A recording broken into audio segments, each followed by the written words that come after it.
प्रश्न 1, निम्नलिखित संख्याओं के वर्गों के इकाई के अंक क्या होंगे। ओके, तो यहाँ पर ये संख्या है, ये है विवरण। विवरण में आएगा इकाई के अंक का गुणा और वर्गों के इकाई का अंक। तो देखिए बहुत ही सिंपल है। यहाँ पर हमें दिया है 81। 81 में एकम के स्थान पर है 1। ओके, तो 1 को 1 से ही गुणा करना है। 1 को 1 से गुणा करेंगे, 1 एकम आएगा 1, तो यहाँ पे लिखेंगे 1। ओके, फिर यहाँ पर है 2। आपको सिर्फ इकाई का अंक देखना है, तो यहाँ पर 2 है, तो 2 गुणा 2 वो होगा 4 और यहाँ पर भी 4। ओके, फिर यहाँ पर है 9, इकाई के स्थान पर है 9। ओके, तो 9 गुणा 9 हो गया 81। अब यहाँ पर इकाई पे है 1, तो यहाँ पर लिख देंगे 1। ठीक है, अब यहाँ पर इकाई के स्थान पर है 3, तो 3 को गुणा करेंगे 3 से, 3 तिया हो गया 9, तो यहाँ पर भी 9। फिर यहाँ पर है 4, तो 4 को 4 से ही गुणा करेंगे, 4 चौक 16। अब ये 16 है और 16 में इकाई के स्थान पर है 6, तो वो यहाँ पर हम लिख देंगे। पार्ट 6 में इकाई के स्थान पर दिया है 7, तो 7 गुणा 7 होता है 49। अब 49 में इकाई के स्थान पर है 9, तो यहाँ पे लिखेंगे 9। ओके, यहाँ पर इकाई के स्थान पर है 8, तो 8 गुणा 8, 8 अट्ठे होता है 64। ओके, 64 में इकाई के स्थान पर है 4, तो यहाँ पर लिखेंगे 4। यहाँ पर इकाई के स्थान पर है 0, 0 गुणा 0 होता है 0, तो यहाँ पर 0 ही लिख देंगे। यहाँ पर है 6, 6 गुणा 6 होता है 36 और यहाँ पर इकाई के स्थान पर है 6, तो ये हो गया हमारा आंसर। यहाँ पर है 5, 5 गुणा 5 करेंगे तो 5 पंजे 25, 25 में इकाई के स्थान पर है 5, तो यहाँ पर लिख देंगे 5। Okay, this is the answer. प्रश्न 2, निम्नलिखित संख्याएं स्पष्ट रूप से पूर्ण वर्ग संख्याएं नहीं हैं, इसका कारण दीजिए। ओके, तो हम जानते हैं कि जिस संख्या का अंतिम अंक 2, 3, 7 अथवा 8 हो वह पूर्ण वर्ग संख्या नहीं होती है। पूर्ण वर्ग संख्या के लिए अंतिम अंक 0, 1, 4, 5, 6 अथवा 9 होना चाहिए तथा 0 की संख्या सम होनी चाहिए। इसका मतलब है इकाई के स्थान पर जिस संख्या में 0, 1, 4, 5, 6 अथवा 9 होगा वह संख्या पूर्ण वर्ग संख्या होती है। ओके, तो यहाँ पर पहला नंबर है 1057, संख्या का अंतिम अंक है 7। ओके, इसलिए यह पूर्ण वर्ग नहीं है।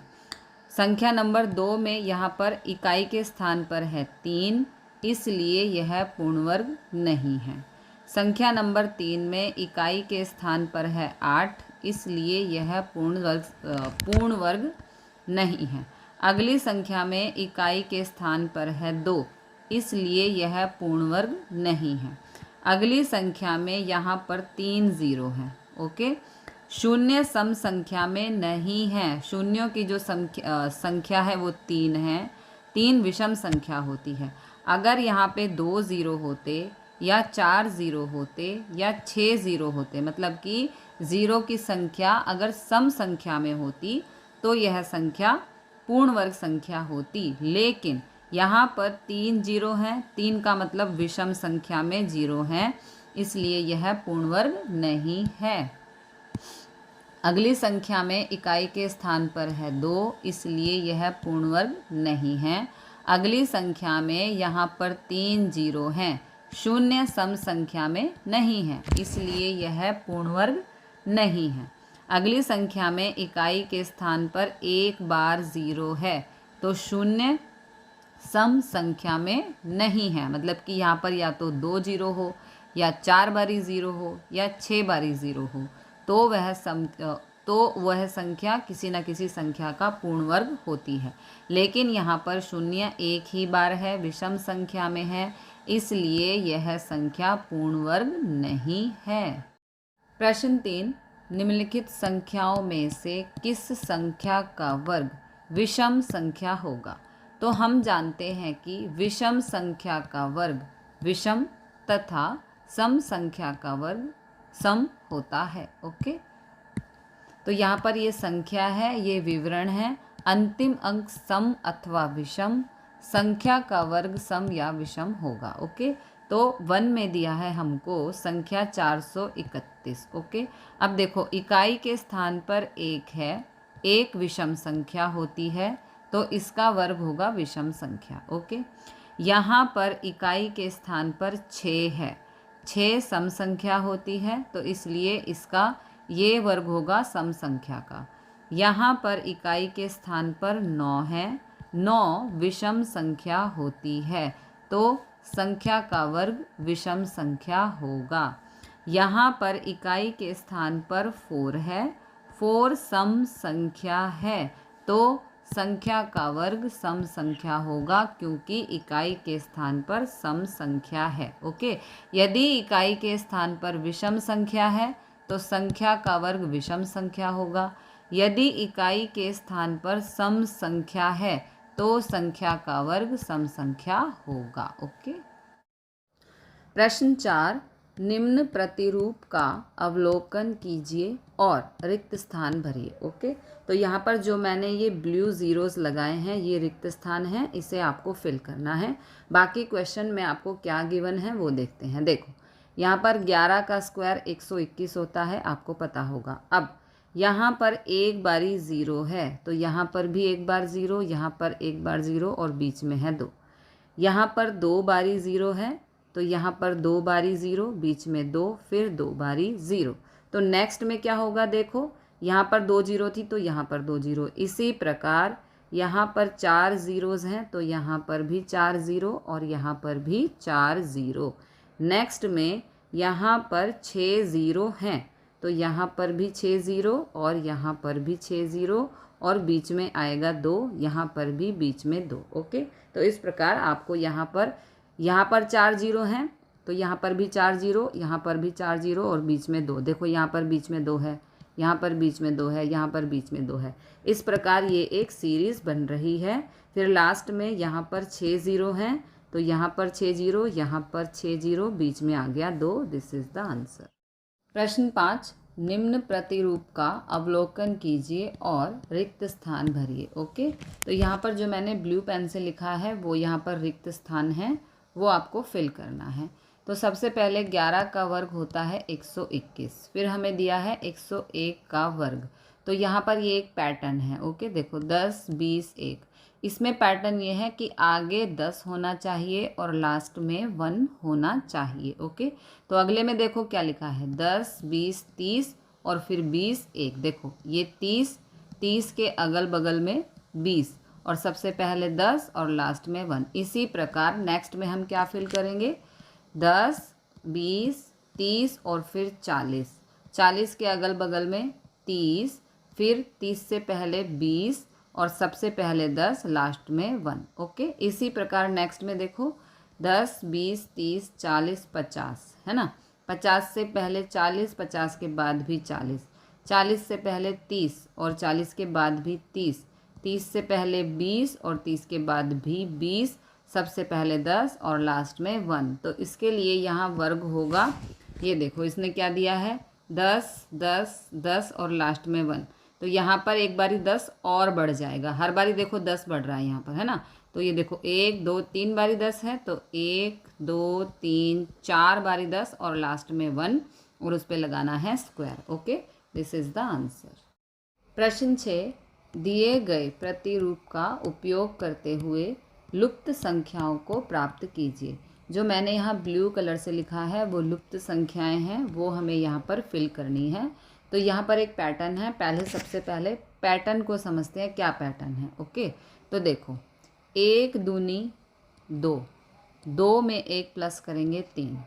ओके, 2 तिया 6, 6 में 1 प्लस किया 7, 3 चौक 12, 12 में 1 ऐड किया तो 13। इसी प्रकार यहाँ पर 4 पंजे 20, 20 में 1 ऐड किया तो 21। ओके, अब यहाँ पर ये ब्लैंक है। ओके, ये खाली है, हमें फिल करना है।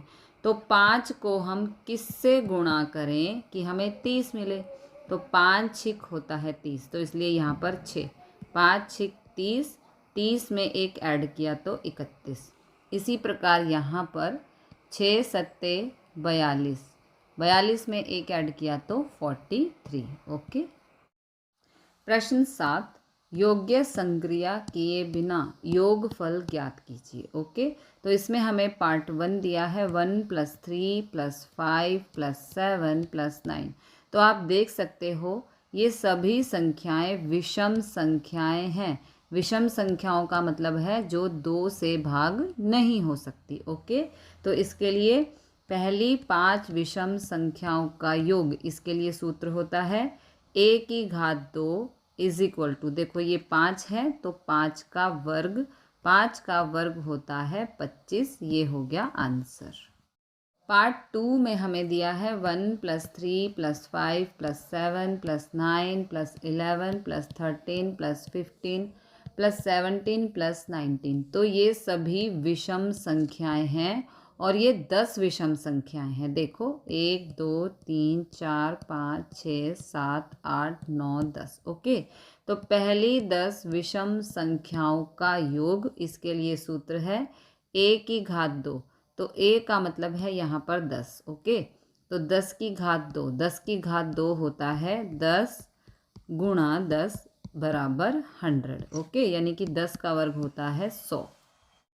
पार्ट 3 में हमें 12 विषम संख्याएं दी गई हैं। ओके, तो पहली 12 विषम संख्याओं का योग, इसके लिए सूत्र है a⁻2। a का मतलब है यहाँ पर ये वाला 12, और 12 का करना है वर्ग, यानी कि 12 × 12। तो 12 का वर्ग या 12 × 12 होता है 144। This is the answer. प्रश्न 8 में पहला पार्ट दिया है 49 को 7 विषम संख्याओं के योग में लिखिए। ओके, तो 49 बराबर हो जाएगा पहली 7 विषम संख्याओं का योग, क्योंकि यहाँ पे 7 ही बोला है। ओके, और विषम संख्याएं बोला है, तो विषम संख्या वो होती हैं जो 2 से भाग नहीं हो सकती। तो पहली 7 विषम संख्याएं हैं 1 3 5 7 9 11 13। इन सब का योग होगा 49। ओके, अब पार्ट 2 में दिया है 121 को 11 विषम संख्याओं के योग में लिखिए।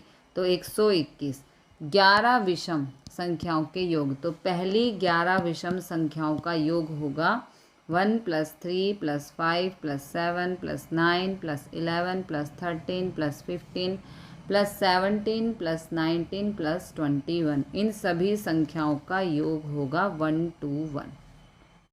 प्रश्न 9, निम्नलिखित संख्याओं के वर्ग के बीच में कितनी संख्याएं हैं? तो पार्ट 1 में हमें दिया है 12 और 13, लेकिन पहले प्रश्न को समझते हैं इन्होंने क्या कहा है।